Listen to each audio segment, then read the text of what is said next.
en Bogotá, la ciudad donde se encuentra el magistrado Gonzalo Oliveros. Qué bueno tenerlo, doctor, en el programa. Tengo usted una feliz tarde. Le saluda Lourdes Jubieta desde Miami.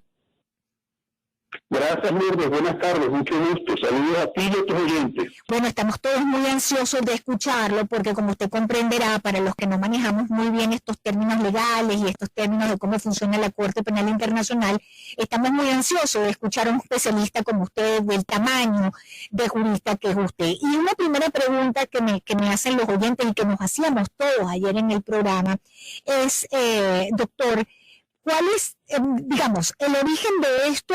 ¿Es por los crímenes de lesa humanidad presuntamente cometidos durante las manifestaciones contra el gobierno en el año 2017, en las que murieron cerca de 100 personas? Pero la pregunta que todos nos hacemos es, ¿qué viene ahora? ¿Cuál es el proceso que viene a continuación después de esta declaración, ¿no? De que efectivamente se abre una investigación? Yo creo que debemos empezar un poco más atrás. Okay. Perdona, ¿no? ¿Cómo no? Si uno lee el preámbulo del Estatuto de Roma, que es el tratado internacional que regula a la Corte Penal Internacional, uno se consigue con esta expresión para justificar la suscripción del tratado. Teniendo presente que en este siglo millones de niños, mujeres y hombres han sido víctimas de atrocidades que desafían la imaginación y conmueven profundamente la conciencia de la humanidad. Esa es una de las justificaciones para establecerle a la Corte la competencia para conocer los crímenes de genocidio, lesa humanidad, guerra y agresión. Y por lesa humanidad entienden, cuando se comete, a los efectos del presente estatuto, se entiende por crimen de lesa humanidad cualquiera de los siguientes actos, cuando se cometa como parte de un ataque generalizado o sistemático contra una población civil y con conocimiento de ese ataque. Y allí van asesinato, exterminio, esclavitud, deportación, traslado forzoso, encarcelación, tortura, desaparición forzada de personas, etc. Entonces uno se pregunta, ¿cómo es posible que los venezolanos estemos en ese nivel? En el nivel de la Alemania de Hitler o de los japoneses de la Segunda Guerra Mundial, en el nivel del Tribunal de Ruanda o de Yugoslavia, que son los que han juzgado delitos similares. Sí. Nosotros estamos allí consecuencia de una dirigencia política que ha controlado el Palacio de Miraflores. Desde el año 1999, conste, ¿por qué digo eso? Porque hay un principio fundamental en materia de la Corte Penal Internacional, que es el de la complementariedad. En la entrevista o en la nota que acabas de señalar, lo da a entender perfectamente el señor Khan. Él dice, estamos investigando esto porque en Venezuela no se pudo investigar. Al no existir un poder judicial confiable que pueda investigar eso, tiene que intervenir la Corte Penal Internacional. Y por eso es que el señor Khan ha pasado a la fase de formal, de investigación, que incluye, o puede incluir, entre otras, el que él se instale en Caracas a hacer, conjuntamente con su personal, o también su personal, las investigaciones respectivas y solicitarle a la respectiva sala de la Corte Penal Internacional la detención preventiva de las personas que crea pertinente, no para que rindan cuentas en Caracas de esa solicitud, sino para que sean trasladados a La Haya a rendir en La Haya cuentas de esto. Lo que está ocurriendo es una cosa importantísima a los efectos venezolanos. Primero, insisto, que es lamentable que este proceso que se desarrolla en nuestro país nos haya conducido a esta situación. Pero en segundo lugar, el Tratado de Roma, que regula la Corte Penal Internacional del Estatuto de Roma, tiene unas modificaciones implícitas a la Constitución venezolana importantísimas, Lourdes, porque la Constitución venezolana no permite ni la extradición ni el extrañamiento de los venezolanos del territorio, pero el Estatuto de Roma permite la entrega de un venezolano a esa instancia internacional. En el fondo, una suerte de extrañamiento. Te pongo un avión y te mando para otro país venezolano. ¿De acuerdo? Sí. Y en segunda instancia, respecto de las penas, exceden el límite de 30 años que establece nuestra Constitución. Entonces, el tratado tiene unas implicaciones jurídicas y políticas supremamente importantes que nosotros, y no solamente los que han sido víctimas de esto, sino todos los venezolanos, tenemos que ponderar por una parte y estudiar, pensar, meditar cómo hacer para afrontar una situación como esta. Estamos conversando, amigos oyentes, desde Bogotá con el magistrado venezolano Gonzalo Oliveros a propósito de la decisión de la Corte Penal Internacional de abrir una investigación a Venezuela formalmente, digamos, por crímenes de lesa humanidad. Pero fíjese lo que preguntan los oyentes, ¿no? ¿De cuánto tiempo se trata esto? La gente está pensando que esta fase ahora de investigación formal, doctor, se puede demorar 20 años. Le digo porque es que a ver, hay una sed de justicia tan amplia, ¿no? Tan profunda entre los venezolanos que desearían que esto se decantara en unos meses, pero hay algunos que están diciendo pero que esto se va a demorar décadas, Lourdes. ¿Usted qué dice, doctor? Lourdes, me gusta mucho la expresión sed de justicia. ¿Y por qué hay sed de justicia? Porque hay injusticia.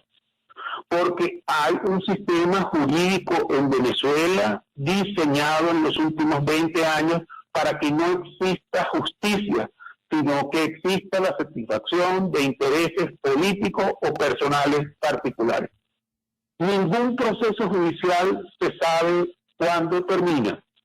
Solo se sabe cuándo se inicia. Y aquí lo que se ha iniciado lo que se ha informado es la apertura de la fase de investigación. Eso puede llevar el tiempo que tenga que llevar. Ciertamente se me dirá que la justicia, cuando no es expedita, no es justicia. A eso responderé que lamentablemente es la que hay. Lo ideal sería que fuesen tribunales venezolanos integrados por jueces designados elegidos por concurso y magistrados que decidan conforme a la Constitución y la ley los que tuviesen a su cargo esa investigación y esas conclusiones.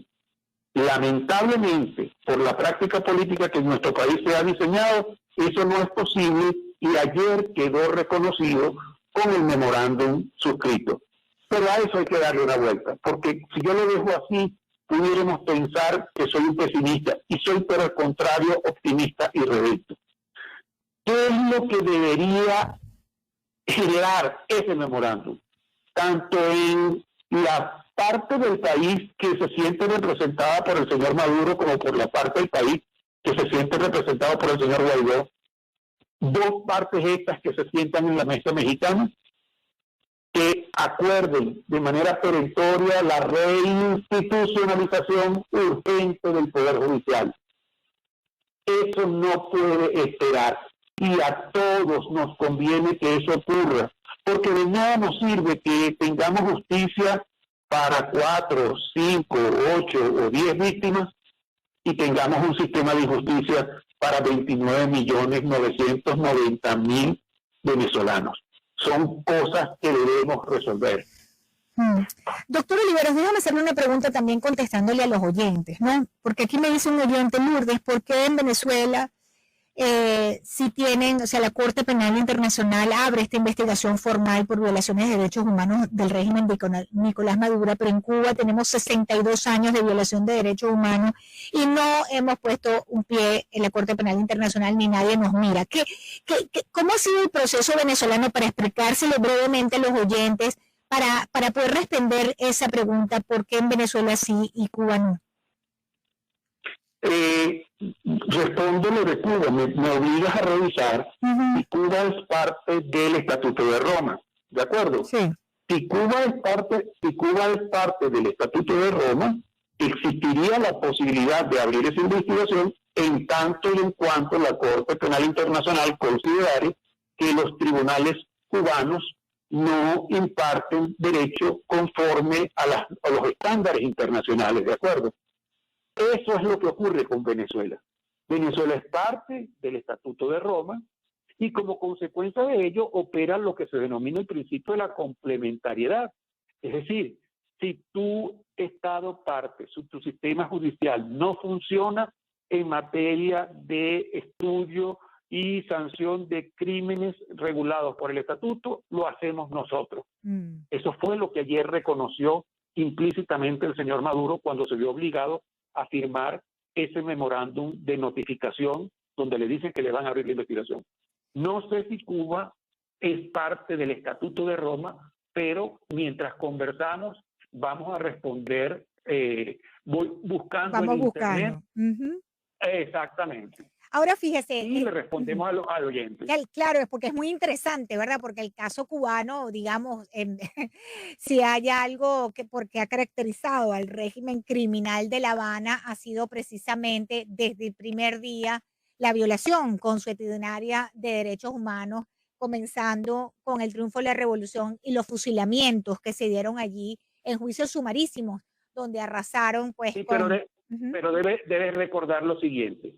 El Estatuto de Roma solo sanciona los crímenes que regula el mismo a partir del 1 de julio del 2002. Claro, claro, pero a lo que yo me refería es que desde el año 59 estamos evidenciando en Cuba una violación consuetudinaria de derechos humanos y efectivamente la regulación a la que nos estamos refiriendo es del año 2002, pero es que a partir del año 2002 han continuado esa violación de derechos humanos, por eso los cubanos dicen, o sea, tenemos 62 años en esto, está bien, del 60 al 2002, pero el del 2002 en adelante que no ha pasado, ¿no?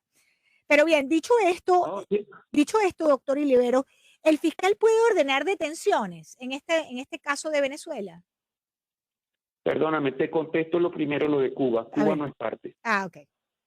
Amigos oyentes, no están, fíjense la pregunta que nos hacían, qué importante, Cuba no es parte del Estatuto de Roma, así que este mecanismo no opera no es aplicable a Cuba. Así que esa es la gran respuesta. Qué bueno tener al magistrado Gonzalo Oliveros con nosotros aclarándonos todas estas dudas, ¿no? Ahora, ¿el fiscal puede ordenar detenciones, doctor? El fiscal solicita a la Corte acuerde detenciones. Eso lo que pasa es que nosotros lo hacemos como en Venezuela, ¿no? El señor Tarek Williams ordena una detención y no es verdad que lo ordene. Él le solicita al tribunal que acuerde una detención y el tribunal respectivo así lo hace o lo niega. Exactamente igual es el sistema en la Corte Penal Internacional. El fiscal solicitará alguna detención, la Corte, la Sala de Cuestiones Preliminares la acordará si le estima pertinente y se le remitirá al país respectivo donde la persona se encuentre la respectiva, el auto que lo acuerde.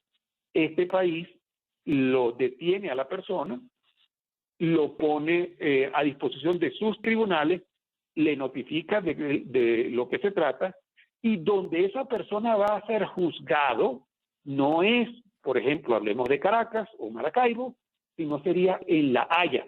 Ahí es donde insisto que entra un tema jurídico constitucional venezolano interesantísimo, porque nosotros no tenemos, o en el año 99, cuando aprobamos la Constitución, dijimos que no había extradición ni extrañamiento, pero ahora tenemos esa figura de poner a la persona a disposición del tribunal, que implica en el fondo sacarlo del país y llevarlo a otro. En este caso, a los Países Bajos, para que rinda cuentas o enfrente un proceso ante la Corte Penal Internacional. Ahora, doctor Olivero. Eso va a traer, Lourdes, perdóname, Lourdes, eso va a traer, tenlo por cierto, y que lo tengan por cierto nuestros amigos oyentes, discusiones jurídicas en Venezuela. No nos quepa duda de que eso va a ocurrir. Porque cuando a alguna persona lo detengan por esto, sus abogados van a intentar los recursos bajo el argumento que no pueden ser extrañados, porque ahí no cabe la extradición, porque la extradición es un mecanismo entre dos países, ¿de acuerdo? Tampoco sería el extrañamiento, pero en todo caso el principio es, tú a un venezolano no lo puedes sacar del país para que rinda cuentas ante otro país. ¿Cómo lo vas a enviar a la Corte Penal? Ese es un problema que vamos a tener que discutir, no nos quepa la menor duda. Ahora, fíjese, doctor, me quedo, lo escucho y me quedo pensando, bueno, la responsabilidad cae exclusivamente sobre el primer mandatario o también sobre los, qué sé yo, policías o militares que actuaron en esas acciones policiales, se puede decir. O sea, ¿quién es el responsable o solamente sería en este caso Nicolás Maduro? Es que yo creo que estamos invirtiendo el orden de los factores.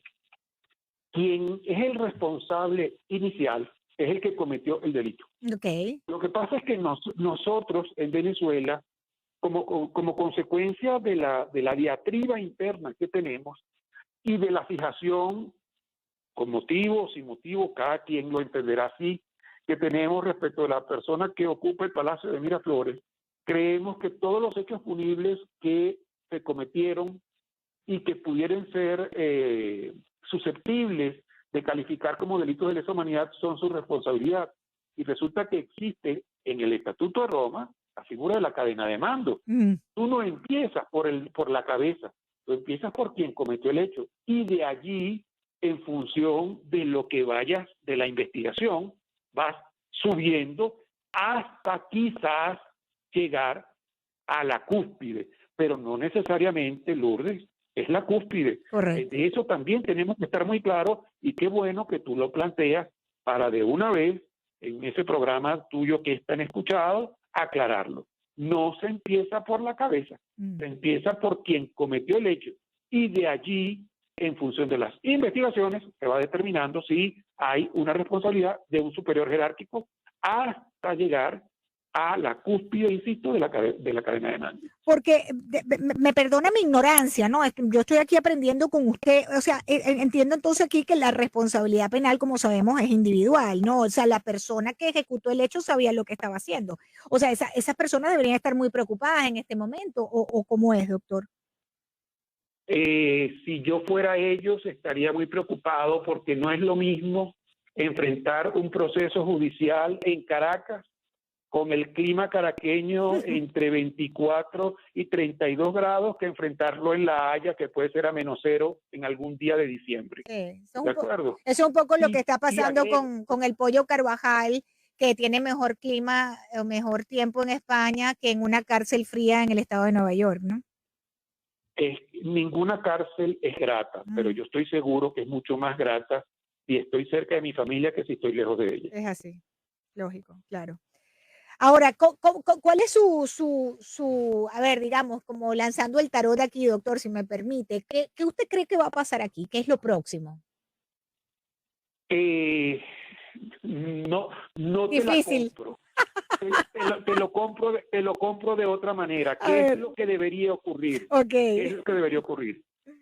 Los integrantes de la mesa mexicana deberían estar sentados. De hecho, el señor Rodríguez debió convocar urgentemente al doctor Blight para decirle, vamos a empezar a resolver el tema de la reinstitucionalización.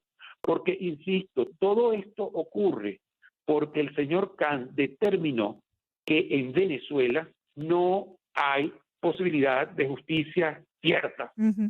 Y como eso es una verdad incontrovertible, bueno, lo que queda es reconstruir eso.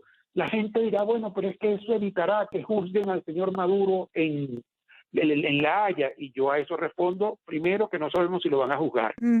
Y segundo, que soy de la opinión que es mejor tener un poder judicial que sirva a 30 millones y no uno que castigue a 10 ciudadanos. Sí, totalmente de acuerdo con usted en esa apreciación. Y además quizás ya va siendo hora de que también los venezolanos lo entendamos, ¿no? Que el camino de la justicia en Venezuela, que además, magistrado, usted tiene que estar, por supuesto, enterado. La primera petición de cualquier venezolano dentro o fuera de Venezuela para Venezuela es justicia. Es justicia. Más nada, Y pero yo es que creo que la todos última deberíamos encuesta, todos deberíamos abocarnos, cada quien desde su trinchera, abocarse a eso, ¿no? Al tema de la justicia en Venezuela. Además, una justicia independiente, una justicia verdadera, ¿no? No politizada, me refiero. la Constitución da los instrumentos y los límites para el sistema de justicia. Los magistrados del Tribunal Supremo de Justicia no pueden ser políticos, ni pueden actuar políticamente. Yo no estoy diciendo que no tengan simpatías, porque todos tenemos simpatías. Hasta un árbitro de béisbol tiene simpatías, pero esa persona es lo suficientemente honorable para decidir conforme a su criterio y conforme a las normas cuando el lanzamiento es una bola o es un strike, cuando anotó carrera o cuando no la anotó. Exactamente igual pasa con los magistrados. La norma constitucional venezolana es muy clara en relación con los jueces de la República, jueces por concurso y no por designación a dedo. Lo mismo que pasa con la Fiscalía, no concursos de engañifa, no señor. Hay que hacer concursos donde todos tengan posibilidad de llegar y que a ellos lleguen los mejores, los más preparados, para que podamos reconfigurar el sistema de justicia, que es lo que tiene con las puertas abiertas a quienes la Corte Penal Internacional va a investigar, porque lo hace simplemente porque no es confiable el sistema de justicia venezolano. Y eso, Lourdes, que lo acaba de decir en la última encuesta en COVID, si mal no recuerdo, claro. el 96.3% de los venezolanos dijo no confío en el sistema de justicia. Sí, terrible. Bueno, terrible. sí, o sea, si tú no confías en el sistema de justicia, lo que originas es, de entrada, que pueda resolver los conflictos a mano propia. Uno, a Dios gracias, eso no ha ocurrido, pero hemos visto cómo a jóvenes, el caso del joven que mataron en La Carlota, el tribunal de primera instancia absolvió porque no vio delito y en menos de 15 días le revocaron la sentencia y condenaron al otro. ¿Quién va a confiar en un sistema de justicia como ese? Claro. Después de 4 años lo absuelven y en menos de 2 semanas lo condenan anulando un juicio. Por favor, por favor.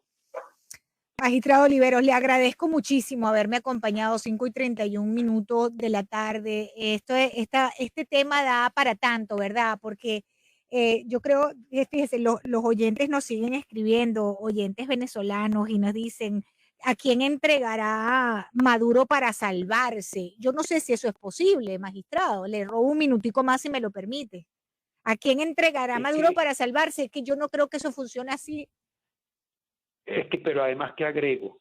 ¿Quién es la cúspide de la cadena de mando? No es el señor Maduro. ¿A quién puede entregar él? A más nadie. Pero es que yo creo que partimos de un error. Es que damos por cierto, y por eso es que cuando las expectativas se sobreestiman, la pena posterior es mucho más grande. Damos por cierto que el señor Maduro es responsable de todo, de absolutamente todo. Y resulta que esa responsabilidad no es objetiva, hay que demostrarla.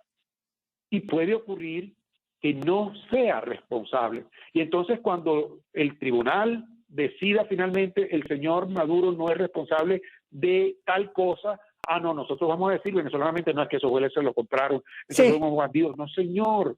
O sea, tenemos que morigerar las expectativas. Morigerar. Que determinen quién es el responsable. Eso es lo que queremos. Llámese como se llame. ¿Quién es el responsable y que pague? A mí no me importa que sea fulano o Pedro o Juan, sino que es el responsable. Simplemente. Entonces, morigeremos las expectativas, dejemos la política, apartemos la política y dediquémonos al país. Presionemos a quienes consideramos nuestros dirigentes para que incidan en la modificación del poder judicial venezolano. Sin esa reinstitucionalización, no tendremos patria por muchísimos años. Bueno, yo creo que este mensaje es fundamental y concuerdo con usted que ya debería estar siendo convocada esa mesa de diálogo en México, porque después de lo que ha pasado, yo creo que lo amerita, ¿no? Pero fíjese usted que mientras estamos hablando, Amnistía Internacional celebra esa apertura de una investigación de la CPI en Venezuela. Dicen que es un paso clave. Por el otro lado, fíjese usted también, doctor, el Departamento de Estado de Estados Unidos acaba de decir que toman nota de esta decisión de la Fiscalía de la Corte Penal Internacional de abrir formalmente esta investigación por la presunta comisión de delitos de lesa humanidad en Venezuela, y expresó su respaldo a medidas en apoyo de la justicia y rendición de cuentas, cierro comillas, en el país. Yo creo que es el momento precisamente de organizar esa convocatoria de diálogo, ¿verdad? Para determinar, pues, los pasos a seguir en el tema de la reinstitucionalización de Venezuela el tema de la justicia de primer punto, de punto principal, porque así lo piden los venezolanos y así lo amerita el país, magistrado. Así es, pero además así se reconoció ayer. Y un dato importante, qué interesante que los Estados Unidos toman nota de eso, porque los Estados Unidos no son parte del Estatuto de Roma. Pero te doy un dato que debemos decírselo a nuestros oyentes. Conforme al Estatuto de Roma, cuando el fiscal da el paso que da ayer, estaba obligado a notificárselo a Venezuela, y ayer se lo notificó, pero además se lo notifica expresamente a todos los países miembros del Estatuto de Roma. O sea que ellos hoy, en las distintas cancillerías, debieron recibir una notificación. Abro una investigación por delitos de lesa humanidad contra el gobierno del señor Nicolás Maduro.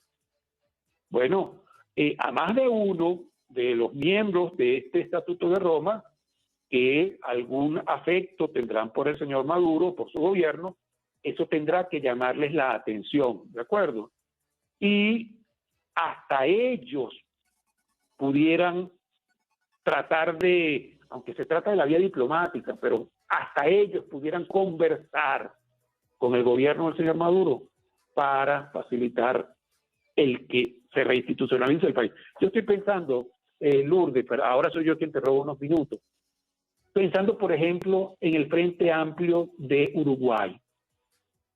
No es gobierno, ciertamente, en este momento, pero lo fue, y resulta que ese gobierno, que fue un gobierno cuyos integrantes fueron perseguidos por crímenes similares a estos, va a apoyar una situación como la actual en Venezuela, o va a tocar las puertas. Mira, creo que deben ustedes abrir un poco la situación, deben resolver eso buscando reinstitucionalizar el país, todo ese tipo de cosas.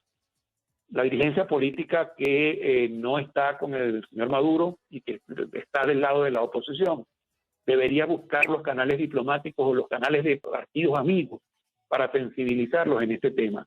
Este es un trabajo mundial, Lourdes, ¿de acuerdo? En la medida que lo hagamos con mayor rapidez, en esa misma medida, los venezolanos, todos nosotros seremos los ganadores. Y mientras tanto, magistrado, que usted y yo conversamos y nuestros oyentes nos escuchan y cada quien está haciendo sus labores, llega una cifra de los venezolanos que están siendo asesinados en la frontera con Colombia. Aquí tengo una cifra alarmante. Al menos 38 venezolanos han sido asesinados en Cúcuta en lo que va de año. Así están, hay un sufrimiento importante de los venezolanos por el mundo, y sin duda que este tema, magistrado Oliveros, hay que resolverlo. Esto hay que resolverlo, esto hay que solucionarlo, magistrado Gonzalo Oliveros. Lourdes, nosotros no tendríamos por qué estar en Miami, en Bogotá, en Ipiales, en Quito, en Madrid. Deberíamos estar en Caracas, Maracaibo, Valencia, Barquisimeto, Lechería, Por la Mar, dedicado a nuestros trabajos y a nuestra familia. Un gobierno como el que existe en Venezuela ha obligado a 6 millones de venezolanos a migrar. El 98%, en el caso colombiano, por razones económicas, ¿de acuerdo? Porque se ha diseñado una política económica tendente a hacernos más pobres a todos. La reinstitucionalización implica que en algún momento llegaremos a ese tema, pero tenemos que empezar por el más fundamental, y yo soy fastidiosísimo en eso. Tenemos que reinstitucionalizar el país. tenemos que exigirle a la dirigencia del país que se aboque con interés supremo a la reinstitucionalización. No es posible un poder judicial politizado, no es posible un poder judicial partidizado. Y eso es lo que ayer reconoció, insisto, por tercera vez, el señor Khan cuando le notificó al señor Maduro que había una investigación contra Venezuela. Magistrado, le agradezco enormemente su tiempo, compartir todo su conocimiento con nosotros, responder nuestras preguntas, porque son muchas las interrogantes. Es el magistrado venezolano, experto, jurista Gonzalo Oliveros, a esta hora por Radio Mambila Grande de Miami. Gracias, doctor. Un gran abrazo para usted. Feliz tarde.